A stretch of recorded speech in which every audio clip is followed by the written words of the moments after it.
Hello everybody, my name is Aceface. Welcome back to EVE Online. Today I'm going to be running some T4 Abyss, and I wanted to actually talk to you guys about the goals in EVE Online. I've discussed this or mentioned this before, and that goals are very important to have in EVE Online. And it's something that I'm having a bit of an issue with right now because I have a bit of a lack of goals right now. Let me see if I can find some raging electricals because that's what I plan to run. So the thing is, like, in real life I have a lot of things to do right now, so I've not have as much time to play EVE, and it's a bit hard to set up goals that feel satisfying if I don't have a lot of time. This is something you have to really balance when it comes to EVE Online and real life. Like, even something, if you want to achieve a lot in EVE Online, you have to spend a lot of time, and you can spend gradually a lot of time to achieve big goals, and that is one thing I really like about this game. But right now I can't really think of any particular goal to do. Like, I kind of run out of ideas. I've had a lot of goals in mind recently, or not recently, but over the last month or two. But I've basically completed all of them, and really I've not had as much time to play now, and because of IRL stuff, in real life stuff. So I've really not had a lot of time to think about what kind of goals I want to play in EVE, or what goals I want to do in EVE. And even if I do have time, or even if I can think of a goal, I've not really had the time to really execute it. But I've kind of run out of ideas to do, because you could say my kind of recent big goal was to get, if we look here in my wallet, go here, it was to get 6,000 plex. I really wanted to get that, and that was a big goal to get, and I did that by running a lot of Abyss sites, and I finally got there, and it was so satisfying to finally get there, because this was basically the reason I wanted to have this 6,000 plex goal, was that this is guaranteeing that I can train all the skills I want to currently on my character. So my character, the big goal for my character right now, my AC facey character, is to be able to fly all sub-capitals in the game, and then eventually all ships that can be used in high sec, because I mostly occupy high sec. Like, sometimes I go to null and low sec, but mostly I'm in high sec, because I'm a little bit of a Care Bear, too scared to go to those dangerous places on a regular basis. So that is one thing I really wanted to hit. And another thing, actually, this is a goal I had last year. It was that I had the ability to run T5 and T4 sites. I'd never run in April of 2019. Before then, I was never able to run T4 and T5 sites, and that was something I finally was able to crack, how to run them, because I never really understood how do you fit a ship, how do you do the waves, and that's something I like to explain to you guys here on my channel, where I just do these sites and just explain how I'm doing it. So I mean, if I were to just explain, now this is a sleeper wave, super basic, just launch your drones, you're usually able to tank this completely fine. I'm going to go for the entanglers because they'll just make me slow down so that I can get to the extraction caches faster. But I want to think of some interesting goal to do, and I still haven't thought of it. If you guys have any cool goals that you could recommend, you could leave in the comment section below. But I've been thinking of maybe being able to buy some kind of particular ship. For example, I've just recently been able to fly Marauders. I've recently trained all battleship skills to level 5, so that's really cool, because now all my battleships will be doing a lot of damage and just in general be really powerful. And that also enables me to fly the Marauders, the Tech 2 battleships, those really delicious mission running ships. They are exceptionally good in terms of their tank, and they also take an exceptionally long time to train into, because they require a skill called Advanced Weapon Upgrades 5, and that takes, for me at least, with my attribute set, it takes about I think it's 30 or 20 days, somewhere between 20 and 30 days, just for that one skill. That took a long time to train, but that is a really good skill to anyway have, because it applies to many other skills. The Advanced Weapon Upgrades 5, I believe it makes it so that your weapons use less power grids. So in general, all ships have to be fit in some way or another, and it will just help all ships I use. So even though it's for a very particular ship, it really helps a lot. So that's why I definitely wanted to get it, and also I wanted to be able to fly the Marauders. So I've been thinking of different Marauders to fly. One is the Paladin. The Paladin, I think, seems to be a really good all-round kind of ship, because as far as I understand, the Paladin is a very tanky and also very relatively high DPS ship, but it's a little bit of a jack of all trades, and apparently it's the most safe one, because it's got a very good capacitor, so it's easy to fit more tank on it, because it has a bonus to capacitor. Also, it has pretty good tracking apparently, so it's easy to shoot the small stuff as well. but it seems to be really decent because it gets like both a bonus to armor repair amount, and also I think it also does get a bonus to resistances as well, so you can have quite a good tank on it. But I think that there are other ships that can get a bit more DPS, but the Paladin is really good because it can project its DPS pretty far, because I think with the Bastion module, which is a module you activate and you make the Marauder stationary but has an increased range in your weapon capabilities and also increased tank, you can get crazy range with pulse lasers, which are actually kind of like a short range weapon. I think you get like 70 plus kilometers on Scorch, maybe even more than that actually. Scorch is like the kind of the semi-long range ammo for pulse lasers. So I'm thinking of perhaps buying a Marauder, the Paladin. The thing is, when I buy ships or make big investments, if I really want to, unless there's like a dire need for it, I really want to have a way or a ship that looks really good. And I think the Paladin model looks really good, but I don't like the skin. I'm not a big fan of the red and gold color. Like if it was black and gold, I think that would be really cool. But the red and gold thing, I'm not a big fan of that. It looks alright, but it's not like a ship I would really want to spend big bucks on just to get that color scheme. And it may sound it'll probably sound really strange to you guys, but for me, appearances of ships really do matter a lot.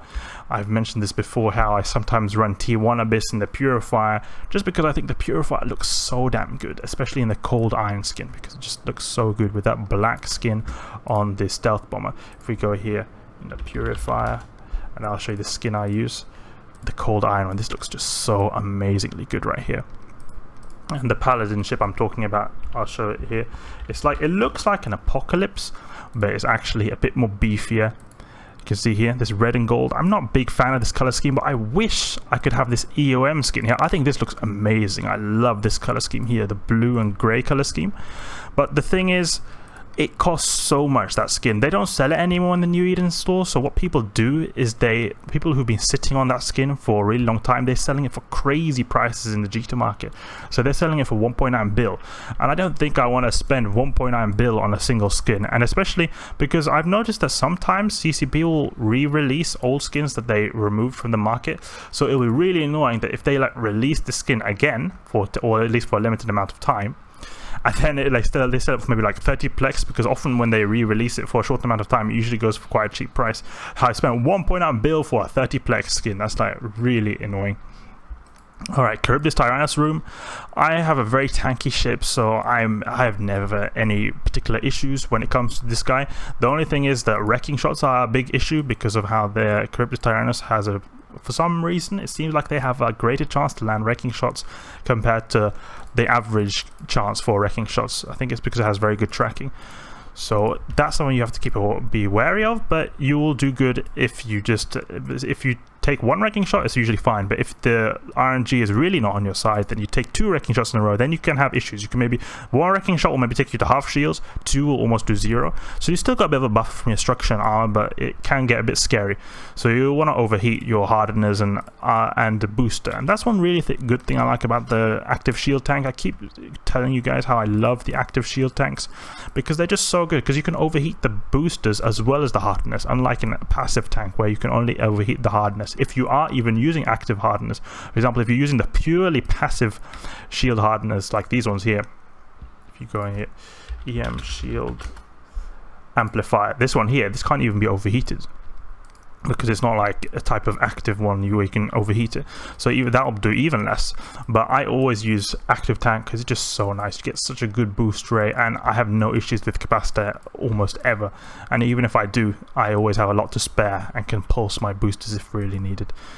So one time I almost died. It was in Orange Cloud where I had a worse fit with worse capacitor than this, and then I had very close to getting fully neutered out, but it was alright. I survived, and I'm using a lot stronger ship in terms of its capacitor right now. I'll stop shooting my light missiles because this guy's out of my range. Let's see now. I have a 33 kilometer range. I got quite a few missile implants that boost my range and good missile skills as well, so I'm able to hit out to quite long distances. Attach your drones to all the cruisers. When it comes to the Charybdis waves, I always go for the cruisers first because it's an easy way to reduce DPS. I'm pretty sure I can basically face tank Charybdis, but if the cruisers are shooting me at the same time, then I can still tank it, but I will have a bit of issues, especially if Charybdis gets lucky with the penetrating or smashing or even wrecking shots. So I always go for the cruisers first, just to reduce DPS as quickly as possible, because it'll take me a bit of time to kill Charybdis.